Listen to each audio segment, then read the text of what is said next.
Então, começamos essa terceira sessão do ciclo As Quatro Nobres Verdades e fazendo um pequeno relembrar para quem está chegando agora, nós começamos falando de Dukkha, na primeira nobre verdade ensinada pelo Buda, onde ele explica sobre a existência do sofrimento como algo que faz parte da vida. E ele fala que nascer é sofrimento, envelhecer é sofrimento, crescer é sofrimento, adoecer é sofrimento. Perder as pessoas que a gente ama ou que nos é querido é sofrimento. E ter aquilo que nós não queremos, aquilo que nós queremos evitar, o que é desagradável, incômodo, também é sofrimento. Ele fala que a morte também é um sofrimento, né? É algo, a finitude não é algo agradável, né, para a nossa existência, mas que é possível a gente olhar o sofrimento, compreender o sofrimento e se libertar do sofrimento. São as nossas tarefas em relação ao sofrimento. Depois ele fala na segunda nobre verdade que existem causas de sofrimento. E aí ele vai explanar essas causas, ele vai explicar que a cobiça, o desejo, essa intensidade com a qual nós agarramos objetos, pessoas, sensações, papéis, bens, propriedades, né? A idade, corpo, tudo isso que nós nos apegamos não é o objeto que causa o sofrimento, né? É a nosso apego, a nossa incapacidade de saber soltar, saber que as coisas são impermanentes, que eu não controlo. E da mesma forma, a aversão, que é simplesmente o outro lado da moeda. Quando algo é agradável, eu gosto muito, quero muito, agora mais, mais. Quando é desagradável, não quero, chega. Acaba agora, fim, né? Então, essa dualidade dessa relação com os fenômenos de sentir apego ou aversão é a principal causa do sofrimento. E além disso, a ignorância, né? A nossa ignorância, a nossa capacidade de ignorar a verdade. A gente não tem muita clareza sobre como a mente funciona, como os fenômenos funcionam. E a gente cria todo um script, uma narrativa em relação às coisas que vem dessa confusão, desse estado de não compreender a realidade. Então, ele vai falar que alguém que cultiva raiva, cobiça, ignorância em altas doses vai ter sofrimento em altas doses. Porque é como se você botasse gasolina na fogueira, né?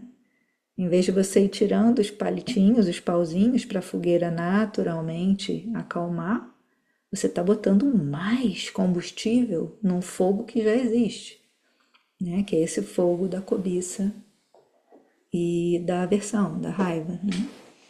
E é a nossa ignorância que faz a gente continuar a cultivar pensamentos, falas, ações baseados nessa ignorância, nessa cobiça, nessa raiva. Então, na segunda nobre verdade, ele oferece, digamos, a causa, né, da doença, como se fosse um médico que diz que tem um sintoma, sofrimento, doença, um problema, e tem as causas. Ele podia parar aqui, né, e dizer adeus, fiquei com isso. Eu descobri isso, agora é problema de vocês, né? Mas no discurso que ele fez, o primeiro discurso após a iluminação, que se chama Dhammacakkappavattana Sutta. Dhamma significa Dharma, lei, verdade, ensinamento. Chakra, roda, né? A roda da vida. Pavattana Sutta é o sutta, o discurso sutta, suttan, ouvir, em que o Buda coloca a roda da verdade para girar, ou seja, ele começa a ensinar uma verdade que pode ser transformadora para quem quiser compreender, descobrir e se libertar do sofrimento. E aí a terceira nobre verdade vem como se fosse a solução ou a porta de saída ou a possibilidade de sair desse nó, dessa constrição, dessa confusão. que é o nosso tema de hoje, a terceira nobre verdade, chamada de Nibbana ou Nirvana, que muitos de nós ouvimos, né, como um estado paradisíaco, um estado de liberação total, liberdade genuína, o fim do sofrimento, a cessação, a possibilidade de nós cessarmos esse sofrimento. E aí aqui pode vir mil perguntas, né? Mas o sofrimento também não é causado pelas guerras, pela fome, por causas externas, pelo racismo, pelo patriarcado, por tudo isso que é presente na estrutura social, econômica, territorial, relacional, humana? Sim. E se a gente olhar atrás de todos esses fenômenos políticos, sociais, econômicos, antropológicos, o que a gente vai ver em comum? Todos eles foram motivados, mobilizados por raiva, cobiça e ignorância. Faz sentido isso que eu estou falando ou é algo muito fora da realidade? Eu tenho muito cuidado em fazer afirmações, né? Eu gosto mais de fazer perguntas, mas acho que nesse caso aqui o Buda fez uma afirmação, né? Então, é como um cientista que olha todos os fenômenos à sua volta, e no caso o Buda ainda tinha poderes psíquicos, né? Que nós não temos aqui, onde ele viu as suas vidas passadas também. E a partir desse olhar de tudo que já aconteceu na história e nas experiências dele de vida, ele viu que quando ele agia com raiva, cobiça e ignorância, ele tinha mais sofrimento. E quando ele começou a cessar a raiva, cobiça e ignorância, ele teve menos sofrimento, até que ele atingiu esse estado de liberação total, quando ele realmente cessou a raiva, cobiça e ignorância no sistema mente, corpo, coração dele, vivo enquanto ser humano, né? Então é um estado que se chega durante a vida, né? Nessa vida humana. E ele não era um deus, nada disso. Ele era um ser humano, né? Um homem que foi casado, que teve filhos, né? Que deixou um reino. Então ele tinha uma vida social também, que teve seus traumas também, perdeu a mãe que morreu no parto. Mas voltando um pouquinho para a terceira nobre verdade, o que eu queria explorar com vocês é essa relação com a segunda. A segunda fala das causas do sofrimento. Então, o que ele vai falar é que quando a gente reduz essas causas, a gente chega num estado de liberação. Então, para dukkha, para o sofrimento ser cessado, eu preciso reduzir as causas dele, parar de colocar o combustível.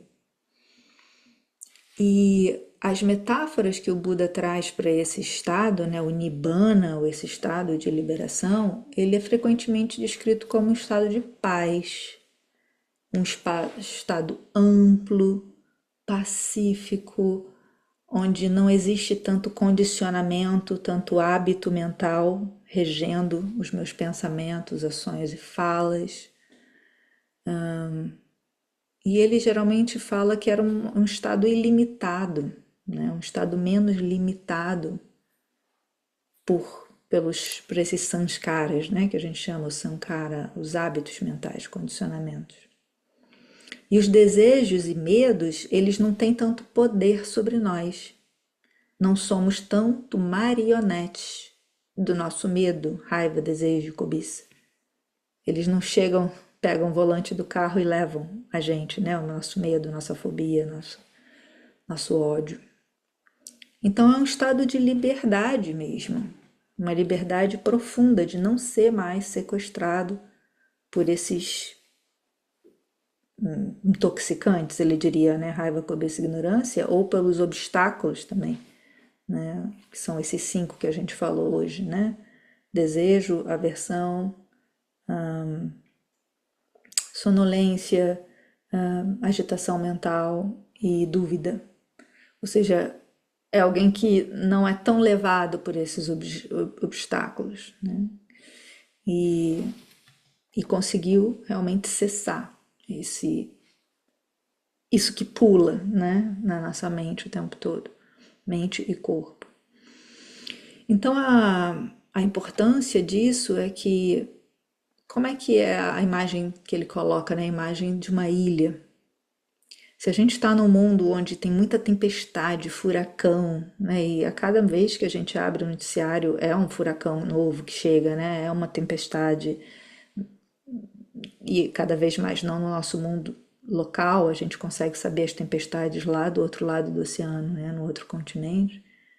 Então, às vezes é muito impactante lidar com o sofrimento físico desse corpo, o sofrimento das pessoas próximas e amadas por esse mente-corpo, e ainda os sofrimentos do mundo inteiro.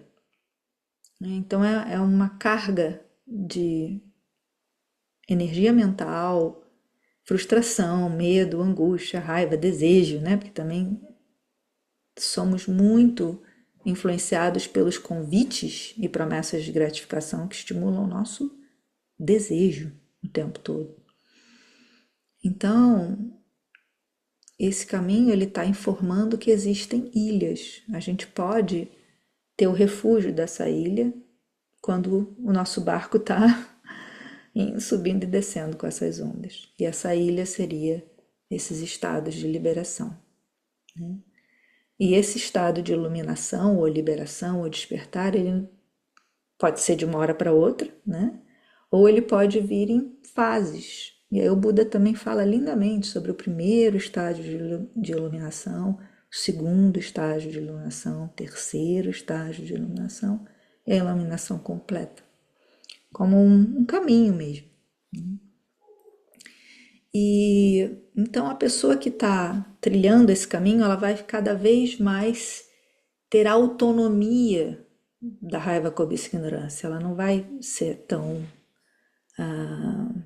arrastada por isso.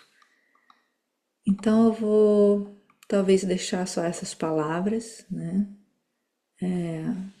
E realmente convidar a notar que essa terceira nobre verdade ela é um convite, um senhor convite. Ela não é para poucos, ela é para todos, ela é acessível, ela é uma possibilidade real. Não é só para quem tem uma renda, tem uma classe social, tem um nível intelectual, mas é claro que para poder praticar, acessar, estudar, aprender, talvez a pessoa vai ter que sair de algum nível mais profundo de sofrimento. No caso, não dá para praticar quando eu estou morrendo de fome, não dá para praticar se eu estou num país em guerra, né? É claro que a prática ela pode ser um apoio, um recurso, mas quando a vida está muito no nível de sofrimento muito profundo, vai ser difícil que essa mente possa ter algum insight mais profundo com apoio, né? Mas eu gosto muito de lembrar do Thai, do Thich Nhat Hanh, que algumas de vocês aqui conhecem, que é um homem que praticou no meio da guerra, perseguido, teve que ser exilado, foi preso, né? Enfim. E a prática, ele é uma prática em pessoa, né? O amor em pessoa. E quem lê os ensinamentos de Thich Nhat Hanh e a forma como ele também lutava pela maior igualdade entre as pessoas, né? Pelos direitos para todos, vê que foi uma vida que sofreu profundamente e que praticou até o último momento nesse mundo, né? E inspirou milhares de pessoas. Então, convido a gente a dar uma pausa agora aqui, né? Eu vou encerrar a gravação e a gente vai fazer uma pequena prática na salinha onde a gente vai contemplar esse processo da liberação, né? Como é que é estar com a mente, mesmo que temporariamente, não sequestrada pela raiva, cobiça e ignorância. E como é notar a mente sequestrada pela raiva, cobiça e ignorância. Qual é o sabor dessas duas experiências no corpo, nas sensações? Quando eu lembro de um momento em que eu estava completamente sequestrado pelos três, e quando eu lembro de um momento em que eu estava livre desses três. E perceber o que é que me ajuda, né, a não entrar nesse sequestro das causas do sofrimento. Então eu deixo aqui esse convite e depois quem quiser me contar eu vou gostar. Até a próxima.